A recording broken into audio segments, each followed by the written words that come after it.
Hi everyone, it's the January 20th edition of iTrust's weekly newsletter, and the tax tip for the week is: what if you've had two employers? What's your situation as far as tax deducted at source is concerned?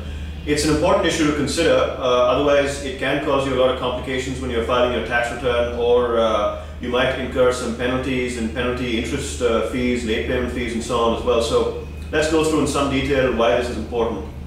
First of all, if you have moved jobs during the financial year, I think you should inform your new employer what the TDS was at your old firm and what the old deductions were. Don't try and hide this from the new employer, which often a lot of people we've seen tend to do, because it can only come to bite you in the back a few months later when you're filing your tax returns. So let's understand why this is important.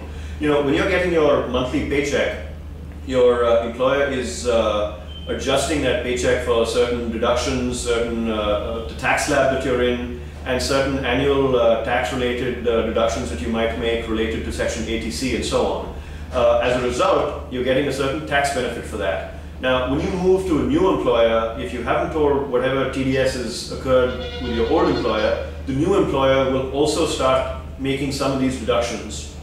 As a result, you might end up getting the benefit of these deductions and the tax slab and the tax exemptions and so on twice. Now, that's not permissible by the taxman.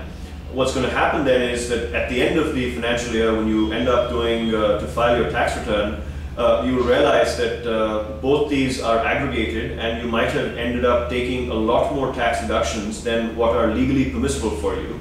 As a result, right at the end of the tax year, you might incur a very huge tax liability because all the tax has been deducted previously has caused you certain tax savings, and what the taxman is going to do is not look at this very favorably, and he is going to expect you to A, pay all those back taxes, B, he might charge you some kind of penal interest rate on that, and C, there might be certain other late payment fees and so on that will be charged. So it could be a fairly expensive proposition for you. So what should you do to avoid this kind of complication? First of all, whatever documentation you get from your old employer, share that with your new employer, particularly about all the ATC deductions you might have taken, whatever tax slabs that you might have fallen in as far as your previous employer is concerned.